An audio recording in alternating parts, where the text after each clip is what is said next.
सबसे पहले आपको सारा एप्लीकेशन को अपडेट करना है। सारा एप्लीकेशन को ओपन करने के बाद आपको महत्वपूर्ण सूचना दिखाई देगी। जारी रखने के लिए कृपया बैंक अकाउंट की जानकारी भरें। ओके इस पर क्लिक करें। या सारा एप्लीकेशन का डैशबोर्ड दिखाई देगा। मेरी प्रोफाइल इस पर क्लिक करें। दोनों आपको एक ही पेज पे लेके जाएगा। सत्यापन स्थिति असत्यापित दिखा रहा है। कट का निशान दिखा रहा है। कट के निशान के ऊपर पेंसिल का आइकॉन, इस पर क्लिक करें।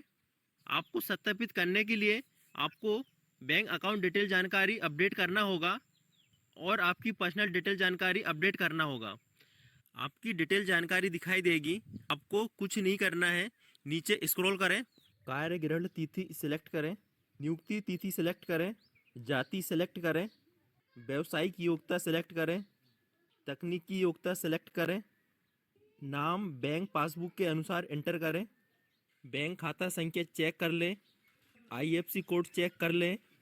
पासबुक फ़ोटो खींचें। साफ और क्लीन खींचें जिसमें साफ साफ दिखाई दे रहा हो। सेव करें, इस पर क्लिक करें।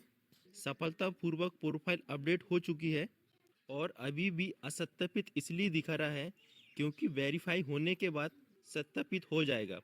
इसलिए आपको कुछ समय के लिए वेट करना है।